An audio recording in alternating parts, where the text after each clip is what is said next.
স্রোতকে টেনে হিচড়ে সার্থকদের বাড়িতে নিয়ে গেল স্রোতের মা। তো বন্ধুরা, মিঠিঝরার নতুন আপডেট নিয়ে আবারও আজকে তোমাদের সামনে চলে এসেছি। স্রোতের মা সার্থকের বাড়িতে গিয়ে বেল বাজাতে থাকে। ওদিকে সার্থকের পিসিমণি বলতে থাকে, কি ব্যাপার, এইভাবে কে বেল বাজাচ্ছে? সার্থকের পিসিমণি দরজা খোলা মাত্রই দেখতে পায় স্রোত খুবই কাঁদছে। তখনই বলতে থাকে, স্রোত কি ব্যাপার, তুমি এভাবে কাঁদছো?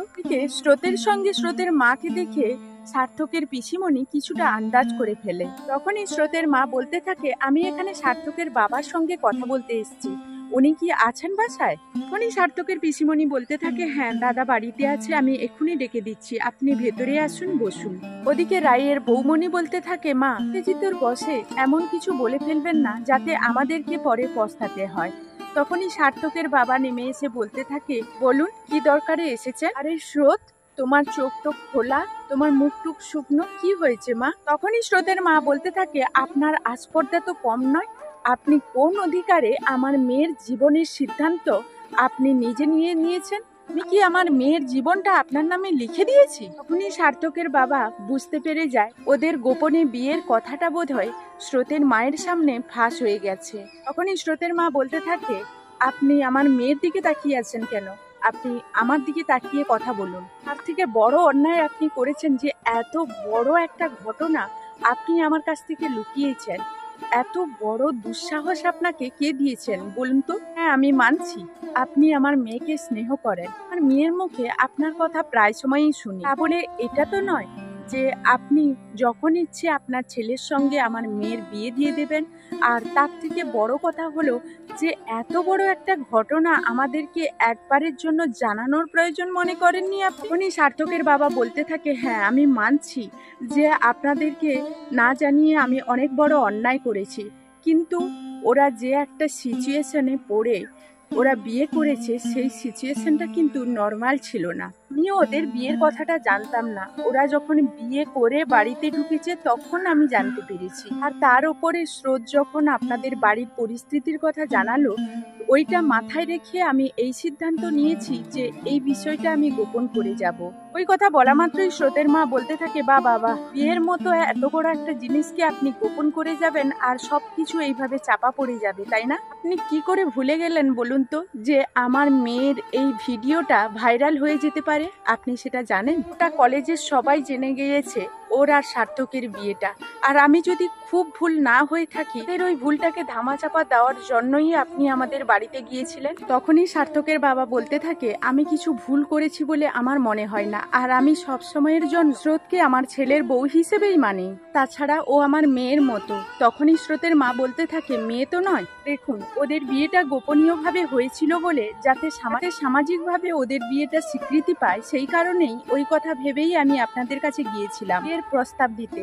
আর সেটা যে আপনাদের খুব একটা ভালো লাগবে না সেটা আমি জানতাম না।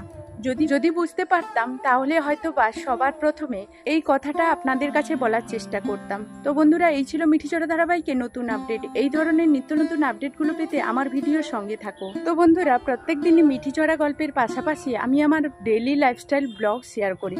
প্লিজ আমার ব্লগগুলো দেখে আমার পাশে থাকো। চলো এখন আমার ব্লগ ভিডিওর সঙ্গে কি করি না করি দেখতে থাকো। গুড মর্নিং বন্ধুরা, শুভ সকাল। পুতুল ফ্যামিলিতে সকলকে স্বাগতম। আশা করি তোমরা সবাই যে যেখান থেকে আমার এই ভিডিওটা দেখছো রাধা মাধবীর আশীর্বাদে খুব ভালো আছো। তোমাদের ভালোবাসায় রাধা গোবিন্দের আশীর্বাদে আমি তো খুব ভালো আছি। আজকে সকালবেলা দেখো গরু ছাগল সব টেনে বাইরের দিকে বের করে দিয়েছে, কারণ বৃষ্টি নেই। আর কালকে সারাদিন যেহেতু রোদ্দুর হয়েছিল, এই কারণে তো পুরো মাটি টাটিগুলো শুকিয়ে গেছে, তো ওদের ভালো লাগছে, এই কারণে ওদেরকে সবাইকে ওইদিকে টেনে বের করে দিয়েছি। ওরা ঘুরছে, খাচ্ছে, আর আমি ওদের খাওয়ারটা রেডি করছি, তারপর ওদেরকে খাওয়াবো। আর কিরণ সোনা ওর দিদিরা সবাই এখন বিছানায় শুয়ে আছে। তো বড় মেয়ের পরীক্ষা শেষ হয়ে গেছে, এই জন্য ও ওঠেনি। আর দুই ছোটকে এক্ষুনি আমি ডেকে দেব ওদের পরীক্ষার সামনে।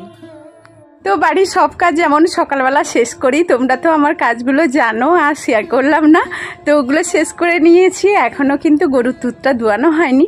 বাছুরটা এই দিকটায় বাঁধা আছে, মাঝে মাঝে চিৎকার করছে। আর মেয়েরা কিন্তু স্নান শেষ করতে চলে গেছে, কারণ এখন স্কুলের টাইম হয়ে গেছে।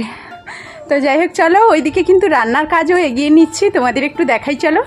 এই যে দেখো একটা সবজি তরকারি, দেখো একটা সবজি তরকারি করে নিয়েছি, মাত্র নামিয়েছি, দেখতেই তো পাচ্ছ।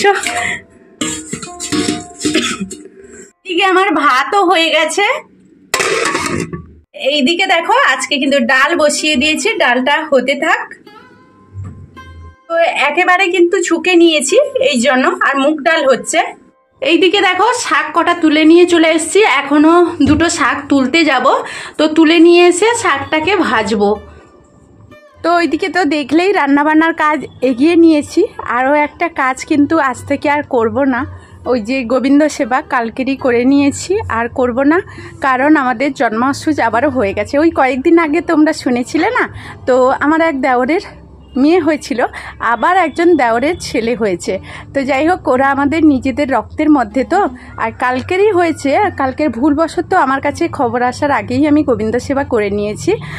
তো যাই হোক, আমরা একটু দূরে থাকি তো ওদের থেকে, এই কারণে আমাদের কাছে সময় লাগলো।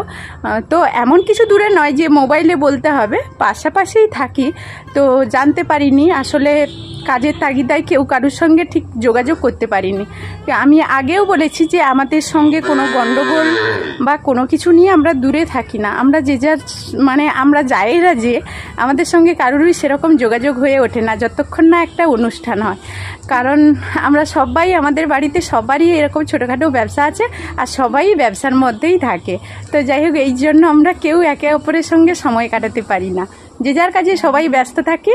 কারোর বাড়িতে কোনো সমস্যা হলে তখনই খবর পেলেই সবাই সবার কাছে হাজির হয়ে যায়।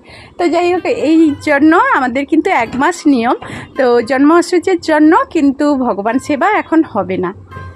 তো যাই হোক, চলো ভিডিওটা দেখতে থাকো। আমি যদি বকর বকর শুরু করি তোমরা কিন্তু বোর হয়ে যাবে, আর এখন মানে বকতেই শুরু করবে। তো যাই হোক চলো। তো এই বালাকার মতো নয়, এখনো গরু ছাগল খাওয়াতে হবে আবার টাইম হয়ে গেলে।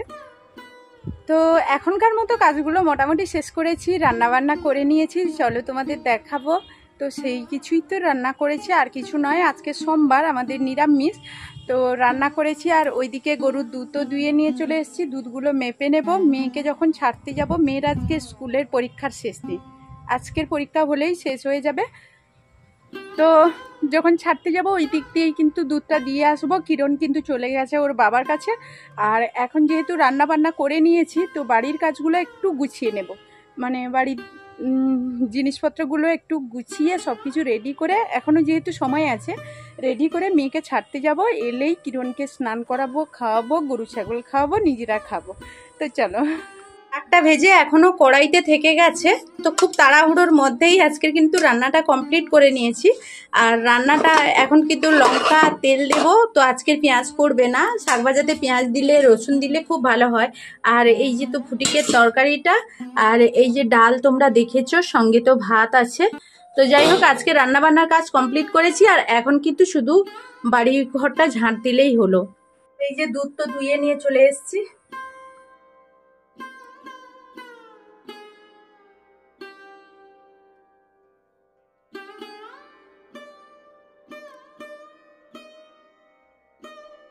মেয়েকে অনেকক্ষণ থেকে স্কুলে ছেড়ে দিয়ে চলে এসেছি, দুধও দিয়ে চলে এসেছি। এসেই কিন্তু ফ্যানের বাতাসে আমি আর কিরণ বসেছিলাম। তারপর কিরণ আমার সঙ্গে একটু বাজারে গেল, আমি কয়েকটা জিনিস আনতে গিয়েছিলাম। আর ও বাজারে গিয়েই ওখানে কিন্তু ওর বাবার কাছে থেকে গেছে। আমি বলছি স্নান করাবো চল, ও বলছে না, আজকে সাবমার্সিবলেই আমি স্নান করব, মানে এই রোদ্দুরতে আবার ওর কাছে যেতে হবে। ও ওখানে দাঁড়িয়ে আছে, আমি গেলে তবে ও সাবমার্সিবলে স্নান করে আসবে। তো বন্ধুরা, ভিডিওটা এই পর্যন্ত। ফিরে আসবো নতুন ভিডিও নিয়ে, ততক্ষণ সবাই সবার পরিবারকে নিয়ে ভালো থাকবে, সুস্থ থাকবে, টাটা।